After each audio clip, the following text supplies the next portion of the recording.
This is from part 3, Understanding Mental Blocks. Mental blocks are not the same thing as having fear before attempting a skill.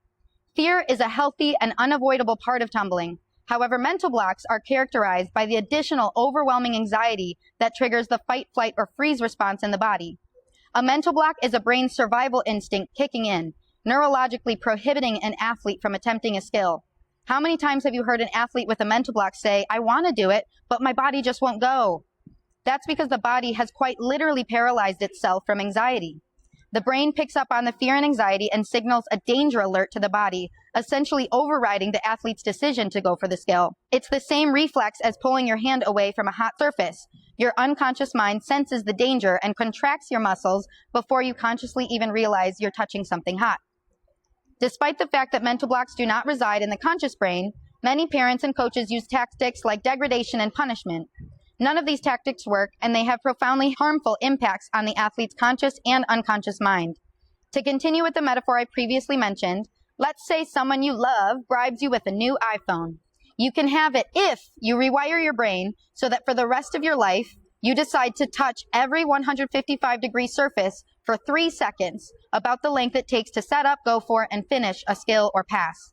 One major roadblock is that you experienced second-degree burns not long ago, or you witnessed a friend getting burned.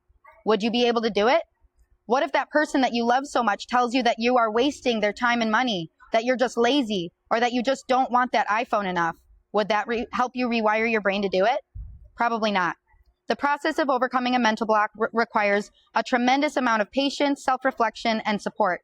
Like I said, not all fear, or not throwing a skill, should be considered a mental block. Sometimes what we consider to be a mental block might actually just be a lack of proper progression. Some athletes show physical signs of readiness to do a skill before their minds are ready. Fear of the unknown or the uncontrollable can ignite the brain's survival mode, stopping an athlete from throwing a skill that they may be physically able to do. This fear can be created when an athlete is not progressing at a reasonable pace for their mind or their body, coming back from an injury too quickly, or relying on a spotter too often, leaving the athlete feeling unprepared or doubting their own consistency. When an athlete first encounters this fight, flight, or freeze response in tumbling, they should go back to the basics, then progress through skills and drills slowly, acting as if they are completely relearning the skill. But if months go by drilling the basics and progressing at a steady pace, and an athlete is still experiencing that fight, flight, or freeze response, that's when we should go back into what actually might be causing such high anxiety by suggesting therapy to the athlete's parents. My personal experience. I might get emotional. I never know when I'm reading this. When I was about 7 to 9 years old, I was a gymnast with a mental block. I would not jump from the low bar to the high bar. This element, which is hardly even a skill at all, had my coaches, my mom, and me feeling defeated for a whole 2 years. When it was my turn on bars, I would get up to the low bar looking at the high bar, and my palms and feet would be sweaty. I'd feel my whole body buzzing while my heart was beating fast. I'd look at the bar, and no matter what everyone told me to say or think when I was about to jump, my mind would just go blank. Everyone around me made it look so easy. They wouldn't even hesitate. I couldn't understand why I couldn't get myself to even try it, and neither could my coaches. After a couple months with the mental block, my coaches started punishing me by making me run the entire rest of practice.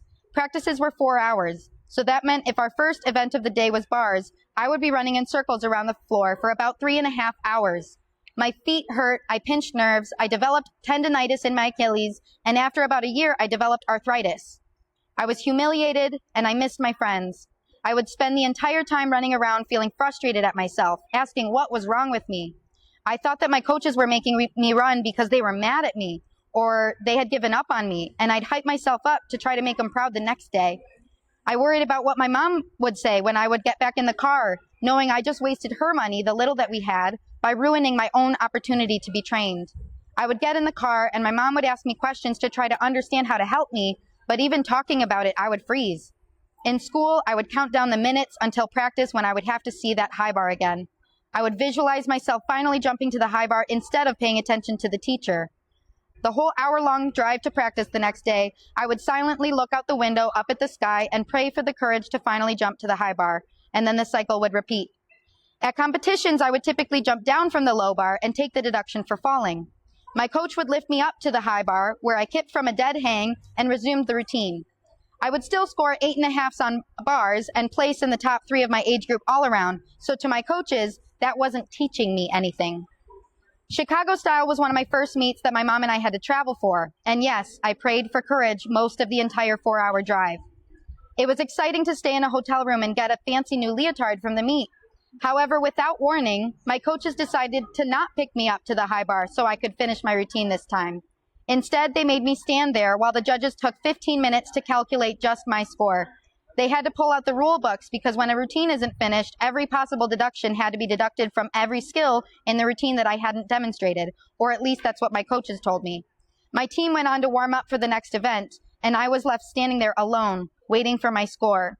I remember other kids and coaches from other gyms staring at me and whispering, wondering what was happening.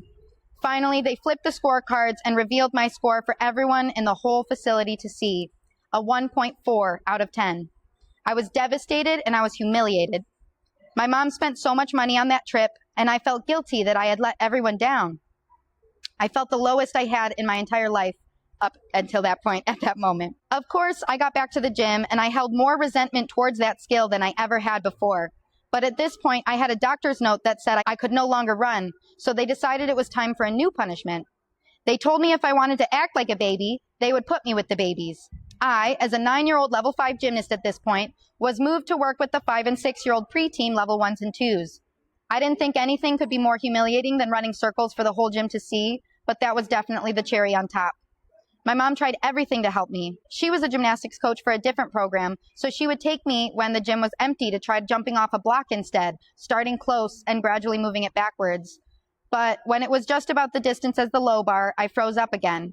She got me a journal to write, "I can jump to the high bar" over and over and over again, and I'd be crying as I wrote the words, knowing it wasn't true. She even tried to help me pinpoint the root of my mental block. She was there at the gym at the same time as me when I was about 6 or 7 years old, and I was watching the big girls practice while she worked. I was standing next to the bars when one of the big girls jumped to the high bar, and one of her grips, the things that gymnasts wear on their hands, buckled on the bar, causing her to fall. As she fell, she put her arm back behind her, and on impact, her shoulder bone literally popped out of her skin. There was blood, and everything turned to chaos as I was rushed away from watching. But I still remember her writhing in pain, screaming, "Why me? Please, no, God, no," over and over and over. My mom knew the impact that must have had on me, even though at the time I swore I wasn't even scared. I just couldn't get my body to do it. After the Chicago meet and that practice with the babies, I remember overhearing a conversation between my mom and my coach. I didn't practice at the same gym as the one that my mom worked at, so there was no parent viewing area. I can't remember how much of my humiliation I actually told my mom because I was too ashamed and I believed I deserved it. But of course, the Chicago meet was an incredibly public humiliation strategy. I don't remember all of the conversation that they had, but I remember my mom saying to my coach, "Her failure is your failure. Stop punishing her for something you equally haven't been able to fix." At that moment, I realized that my mom saw my pain, that she knew I was trying my best, and she knew that I was doing everything I could and that the coaches were wrong for punishing me. Hearing that my fear was not a punishable offense and that they had no right to humiliate me the way that they did gave me the power I felt I was missing. The very next practice, I did it, and the very next season, I was trying out a new gym. It's clear that my coaches failed me. They believed my mental block was a choice to be punished. I can say very clearly that is the absolute worst way to handle mental blocks. The confusing part to my story is that I genuinely did not believe that I was scared of the skill, regardless of having witnessed a traumatic incident of an experienced athlete executing the skill. My mom's words meant a lot to me, but they didn't necessarily undo the fact that I had witnessed something that had been burned so deep into my subconscious mind. However, the self-hatred that I had developed because of my fear was put to a halt when I heard that conversation, and I was able to think about the skill more clearly rather than it being tied to so many of my negative core beliefs about myself. I hope to offer a more holistic approach to understanding and working through mental blocks. The athlete experience of mental blocks resonates deeply with me, but I understand that there is no one-size-fits-all approach to working through them or even preventing them. My goal then is to create a new dialogue about mental blocks that encourages creativity and, most importantly, empathy from coaches and parents alike.